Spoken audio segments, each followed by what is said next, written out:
సంపూర్ణ ఆరోగ్యంగా ఉండాలంటే ప్రకృతి సిద్ధంగా లభించే ఆహార పదార్థాలను ఎంచుకుంటే చాలు. అటువంటి పండ్లలో నేరేడు ఒకటి. నోట్లో ఇలా వేసుకోగానే ఇట్టే కరిగిపోయే ఈ పండు పోషకాల గని, అనారోగ్యాల నివారణి. నేరేడు శక్తినందించి మనకు ఆరోగ్యానికి ఎంతో మేలు చేస్తుంది. కొన్ని రకాల రోగాలను నియంత్రించే శక్తి నేరేడుకు సొంతమనే చెప్పాలి. ఒక్క పండే కాదు, ఆకులు, బెరడు కూడా మన బాడీకి ఎంతో మేలు చేస్తాయి. ఆరోగ్య ఫల ప్రదాయిని నేరేడు పండు తినడం వలన కలిగే లాభాల గురించి ఇప్పుడు మనం తెలుసుకుందాం. వర్షాకాలంలో ఎక్కువగా చౌకగా లభించే పండ్లల్లో నేరేడు పండు ఒకటి. దీన్నే జామునని కూడా అంటూ ఉంటారు. నల్లగా నెగనెగలాడుతూ కనిపించే ఇవి రుచిలో చాలా అద్భుతంగా ఉంటాయి. రుచిలోనే కాదు, పోషకాలు కూడా చాలా ఎక్కువగా ఉంటాయి. ఏటా కనీసం ఓ 2 నేరేడు పండ్లైనా తినాలని, దీనివల్ల కాలేయ శుద్ధి జరుగుతుందని మన పెద్దలు కూడా చెబుతుంటారు.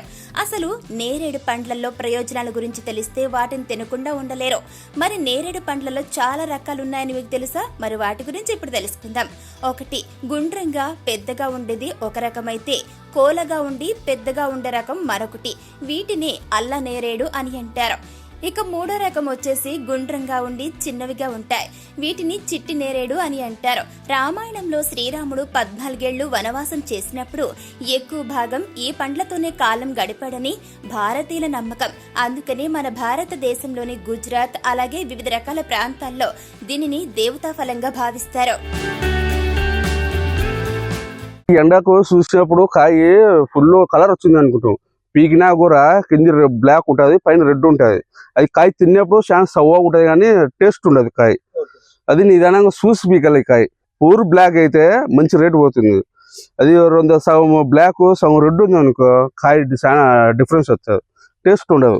దానికి వచ్చేసి మనం ఇట్లా ఎండకు కల కాయలు నీడకైతే కన్నా కాయ కానరాదు, కలర్ కానరాదు.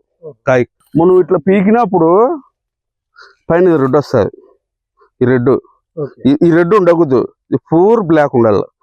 పూర్ బ్లాక్ ఉన్నప్పుడు కాయ బాగా టేస్ట్ వస్తుంది, లేకపోతే టేస్ట్ రాదు. కేజీ 150, 160. ఎకరాకి 60 చెట్లు పడతాయి. వచ్చేసి ఎకరాకి ఒక 20-30 బాక్సులు పీకొచ్చు డైలీ. నాకు చెన్నైకి మార్కెట్. ఇప్పుడు వర్షాకాలం బట్టి కొంత డౌన్ అయిపోయింది మార్కెట్. మామూలుగా ఏదో స్టార్టింగ్ అయితే 300 రూపీస్ ఉండదు. ఇప్పుడు వచ్చేసి 150, 110, 130. అంటే గాలికాలం వచ్చి కొమ్మలు ఇరిగిపోయినాయి. మాకు చాలా ఇబ్బంది ఉన్నాయి మేము 2 నాళ్ళు. ఇప్పుడైతే ప్రస్తుతానికి అయితే ఇప్పుడు సేల్స్ లేవు ఇప్పుడు వరకైతే. ఇప్పుడైతే కాయేమో బాగుంది. మాకైతే మా పెట్టుబడి వచ్చేసి ఎకరాకి 30-40 వేలు ఖర్చు వచ్చేది. Rate down. చాలా తోటలు తీసుకున్నారు, చాలా ఇబ్బంది పడుతున్నారు. అంతా మార్కెట్ కూడా చాలా డౌన్. వర్షాల వల్ల అంతా చాలా డౌన్ అయింది మార్కెట్.